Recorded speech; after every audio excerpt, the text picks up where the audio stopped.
안녕하세요. 사랑하는 성도님, 영혼의 샘물 은혜의 자리에 오심을 축복합니다. 승리의 주님이 우리와 함께 하십니다. 우리와 함께 하시는 주님을 찬양합니다. 기도합시다. 주님 감사합니다. 오늘도 우리에게 새날을 주셔서 주님의 은혜 안에, 주님의 사랑 안에 복된 나를 살아갈 때 주님의 놀라우신 생명의 말씀으로 저희들을 이끄시고 인도하여 주시옵소서.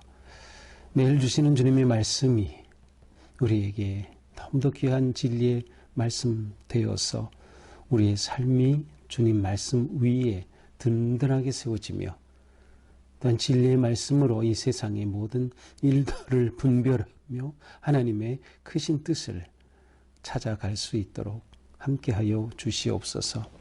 이 시간도 저희가 말씀을 읽고 묵상할 때 성령님 저희들의 마음을 새롭게 하여 주시고 깨닫게 하여 주시고 보게 하여 주시고 깨달은 그 귀한 말씀대로 살아갈 용기와 지혜와 믿음을 더하여 주시옵소서. 예수님 이름으로 기도합니다. 아멘. 오늘 말씀은 마가복음 13장 14절에서 27절입니다. 멸망에 가증한 것이 서지 못할 곳에 선 것을 보거든 읽는 자는 깨달을진저 그때에 유대에 있는 자들은 산으로 도망할지어다. 지붕 위에 있는 자는 내려가지도 말고 집에 있는 무엇을 가지러 들어가지도 말며 밭에 있는 자는 겉옷을 가지러 뒤로 돌이키지 말지어다. 그날에는 아이벤 자들과 젖먹이는 자들에게 화가 있으리로다. 이 일이 겨울에 일어나지 않도록 기도하라. 이는 그날들이 환난의 날이 되겠습니다. 하나님께서 창조하신 시초부터 지금까지 이런 환난이 없었고 후에도 없으리라. 만일 주께서 그 날들을 감하지 아니하셨더라면 모든 육체가 구원을 얻지 못할 것이거늘 자기가 택하신 자들을 위하여 그 날들을 감하셨느니라. 그때에 어떤 사람이 너희에게 말하되 보라 그리스도가 여기 있다 보라 저기 있다 하여도 믿지 말라. 거짓 그리스도들과 거짓 선지자들이 일어나서 이적과 기사를 행하여 할 수만 있으면 택하신 자들을 미혹하려 하리라. 너희는 삼가라. 내가 모든 일을 너희에게 미리 말하였노라. 그때에 환난 후 해가 어두워지며 달이 빛을 내지 아니하며 별들이 하늘에서 떨어지며 하늘에 있는 권능들이 흔들리리라. 그때에 인자가 구름을 타고 큰 권능과 영광으로 오는 것을 사람들이 보리라. 그때에 그가 천사들을 보내어 자기가 택하신 자들을 땅 끝으로부터 하늘 끝까지 사방에서 모으리라. 아멘. 자, 성전이 무너질 것을 예고하신 주님, 그리고 이제 재난의 징조를 말씀하셨죠. 어제 본문에서. 이제 오늘 그것과 계속 이어지는 말씀입니다. 자, 14절 멸망에 가증한 것이 서지 못할 곳에 선 것을 보거든.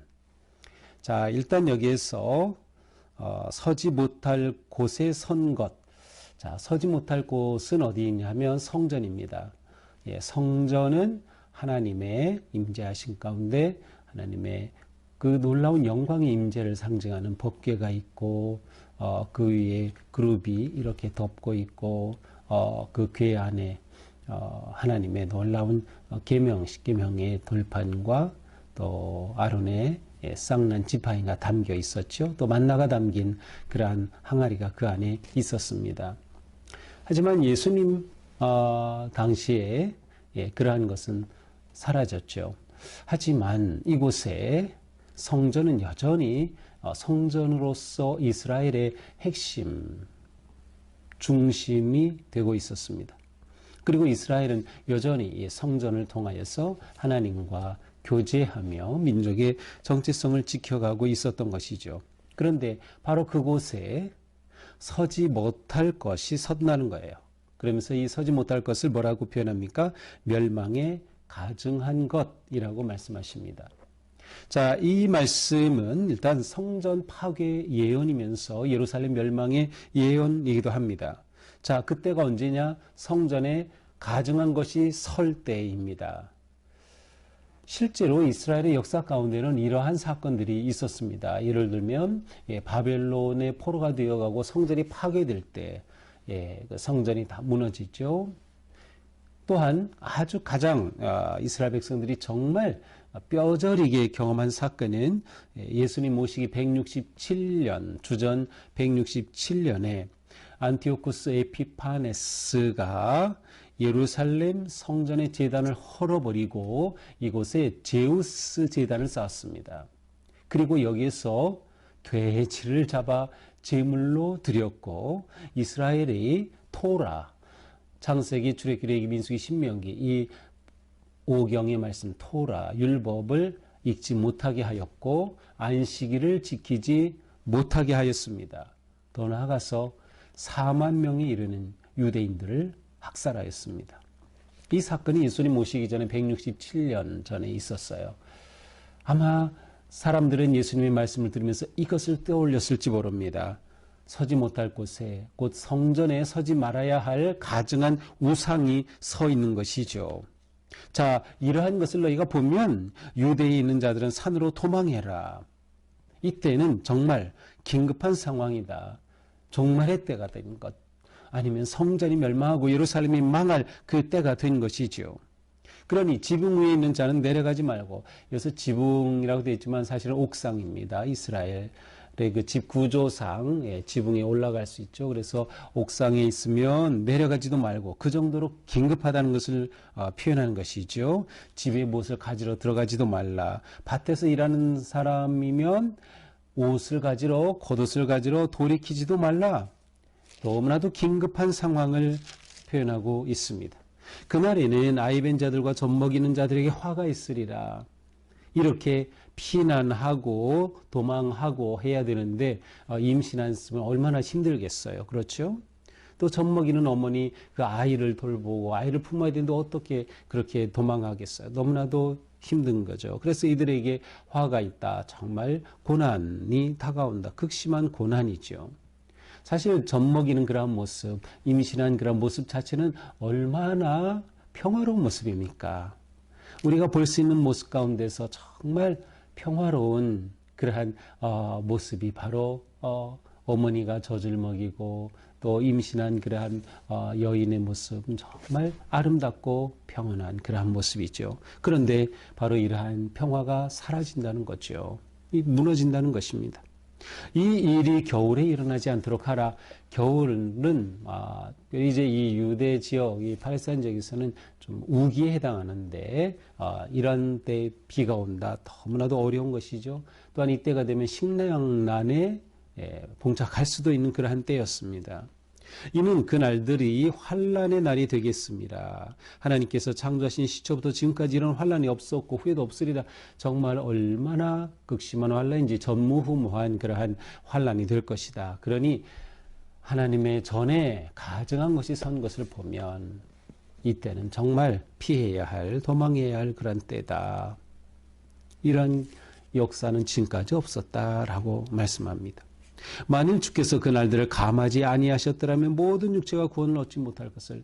이때에 하나님께서 은혜를 베푸시지 않으면 모든 육체가 다 멸망할 수밖에 없을 것이다. 그러나 하나님께서는 은혜를 베푸셔서 택하신 자들을 위해서 그 날을 감하셨다. 이 재난과 고난과 심판의 날에조차 하나님의 은혜의 긍휼하심이 나타남을 말씀하고 있습니다. 그때 어떤 사람이 너희에게 말하되 보라 그리스도가 여기 있다 보라 저기 있다 해도 믿지 말라. 거짓 그리스도들과 거짓 선지자들이 일어나서 이적과 기사를 행하여 할 수만 있으면 택하신 자들을 미혹하려 하리라. 자, 이렇게 세상이 혼란하고 위기와 고난의 때는 이상하게도 그런 때는 또 거짓 선지자들이 더 많이 나타나죠. 그렇죠. 세월이 약할수록 거짓 메시아, 거짓 그리스도, 거짓 선지자들이 더 나오게 마련입니다. 실제로 기록에 의하면 1세기 유대 지역에서 내가 그리스도다 하라고 자기가 메시아라고 주장한 사람들이 60여 명 이상이 그렇게 나타났다고 합니다. 거짓 선지자들이 이렇게 하였던 것이죠. 그들이 미혹하는 겁니다. 그래서 우리가 앞에서 보았죠. 그래서 본 것처럼 미혹에 넘어가지 않도록 하라. 이제 어제 5절에 보니까 사람의 미혹을 받지 않게 주의하라. 내가 그다, 내가 메시아다 하면서 미혹할 것이다. 바로 똑같습니다. 이렇게 혼란한 어두운 시대일수록 거짓 메시아가 출현하게 마련이죠. 그러니 그들이 나타나서 미혹하고 무너뜨려 할 때 우리는 조심해야 된다. 그러므로 너희는 삼가라. 자, 어제 본문 5절에서는 뭐라고 해서 주의하라. 오늘 본문에서는 삼가라. 이러한 자들을 조심해야 되는 겁니다. 조심해야 돼요. 주님께서 그들에게 미리 가르쳐 주시는 거죠. 자, 24절에서 27절은 이제 인자의 다시 오심, 재림의 때, 마지막 때에 관한 말씀이에요. 그때에 그 환란 후 해가 어두워지며 달이 빛을 내지 아니하며 그 날이 오면 그 후에 우주적인 그러한 심판, 우주적 사건이 일어납니다. 해가 어두워지고 달이 빛을 내지 않는 거죠. 별은 하늘에서 떨어지고 권능이 흔들릴 것이다. 물론 이 표현은 이사야서 13장과 34장에 나오는 말씀이 이렇게 섞여 있는 것인데 이것은 바벨론 때에 또 뒷부분에서는 에돔에 대해서 하나님이 심판하실 때 이러한 일들이 나타나실 것에 관한 예언입니다. 그러니까 역시 마지막 때에 관한 예언으로 이 이사야서의 말씀을 이 말씀과 연결된 그러한 주님의 선포입니다. 그때에 인자가 구름을 타고 큰 권능과 영광으로 오는 것을 사람들이 보리라. 그때가 되면 인자가 구름을 타고 오시리라. 그리스도의 다시 오심, 재림, 심판의 주님의 나타나심을 말씀하고 있습니다. 이미 마가복음 우리 8장에서도 본 적이 있어요. 우리 어디죠? 8장 38절에 보니까 누구든지 음란하고 죄 많은 세대에서 나와 내 말을 부끄러워하면 인자도 아버지의 영광으로 거룩한 천사들과 함께 올 때에, 네, 인자도 거룩한 영광의 천사들과 함께 거룩한 영광의 자리에 올 때, 바로 인자의 다시 오심이죠. 그때 인자가 구름을 타고 큰 영광과 권능으로 오는 것을 사람들이 볼 것이다. 또 그때 그가 천사들을 보내요 자기가 택하신 자들을 땅끝으로부터 하늘 끝까지 사방에서 모으리라. 이렇게 하나님께서 인자 예수 그리스도를 통하여서 온 땅을 심판하고 새롭게 하시는 거죠. 자, 성전이 파괴되고 무너지죠. 이제는 예수님이 성전이 되신 거죠. 그리고 그 예수 그리스도를 믿고 영접하는 자들은 주님이 그와 함께 계심으로 그 성도가 성전이 되고 성도들이 모인 교회가 성전인 거죠. 물리적이고 건물로서의 성전은 파괴되지만 성전을 통하여 하나님께서 이스라엘 백성들과 교제하시고 그들을 사하시고 그들이 생명을 얻고 했던 그 기능은 그리스도 안에서 여전히 역사하는 거죠. 그리고 우리가 그와 같은 삶을 살아가고 있습니다. 자, 이러한 예수님의 심판에 대한, 멸망에 대한 예언은 실제로 이스라엘에는 70년에 이스라엘이 완전히 로마에 의해 멸망하면서 성전이 완전히 회파되는 그러한 사건이 일어나죠. 성전이 성전의 그 영광을 다 잃어버리고 말았습니다. 우리에게 이제 인자의 다시 오심, 인자의 재림, 그때만 남아 있는 것이죠. 자, 오늘 말씀을 보면서 우리는 이 마지막 때에 우리가 어떻게 승리하는 믿음, 우리의 믿음 생활을 어떻게 승리할 수 있을까라고 하는 것을 생각하게 됩니다. 자, 마지막 때에 승리하는 성도는 하나님의 시간 안에서 살아갑니다. 이것이 자기의식입니다. 자기 이해예요. 나는 지금 하나님의 시간 안에 살고 있다. 이 말은 하나님이 시간의 주인이셔요. 시간을 시작하시고 시간을 마무리하시고 역사의 주인이 되시는 하나님 안에 내가 있는 겁니다. 그러므로 종말의 때 마지막 때가 온다 하더라도 나는 하나님의 다스리심과 하나님의 시간 안에 있기에 우리는 하나님께서 우리 안에 구원을 완성해 가실 것을 기대할 수 있고 우리 안에 이루신 그 구원의 선한 일을 온전히 성취하실 것을 바라볼 수 있는 거다. 그러므로 내 생명, 내 시간이 하나님 안에 있음을 늘 기억하고 그것이 나를 이해하는 중심에 와 있어야 하는 것이죠. 또 이렇게 될 때 우리는 우리 가운데 다가오는 어떤 시련과 재난도 이겨낼 수 있는 겁니다. 왜? 하나님의 시간 안에 있는 나는 하나님의 승리에 대한 확신이 있기 때문에 현재의 어떤 고난과 위기도 이겨내게 되는 것이죠. 또한 우리는 이렇게 마지막 때에 오직 주님만 의지하고 사랑하고 신뢰해야 하는 것이죠. 어떻게 합니까? 우리는 성령님을 통하여 이 시대를 분별하는 것입니다. 이 시대를 분별함으로 우리의 믿음을 지키는 거예요. 오직 주님에 대한 그 사랑을 지키는 거죠.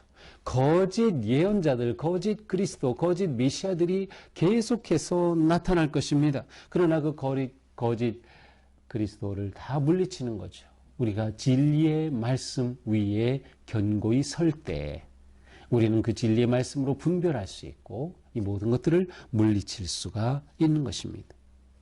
그러므로 우리는 오직 주님의 다시 오심, 인자의 오심을 기다리며 현재 오직 주님만을 소망함으로 모든 역경과 위기를 또 재난 속에서도 이겨낼 수 있는 것입니다.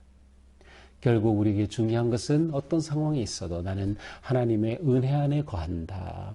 나는 하나님의 사랑 안에 있다. 하나님의 큰 계획 안에 내가 있기에 하나님께서 역사의 주인으로 어떠한 일을 하실 때 나는 그 주님을 의지하고 바라봄으로 승리할 것을 우리는 확신할 수 있는 것이죠. 그렇습니다. 오늘 하루도 우리가 종말론적 긴장감을 놓치면 안 되고요. 주님의 다시 오심에 대한 확신과 신뢰함으로 현재의 삶을 충성스럽게 살게 되는 거죠. 이것이 그리스도인의 삶입니다. 이것이 바로 위기의 때에 또는 마지막 때에 승리하는 성도의 믿음인 것이죠. 오늘 하루도 우리가 이러한 믿음으로 내 삶은 하나님의 큰 그림 안에 하나님의 시간 역사하신 가운데 내가 있다.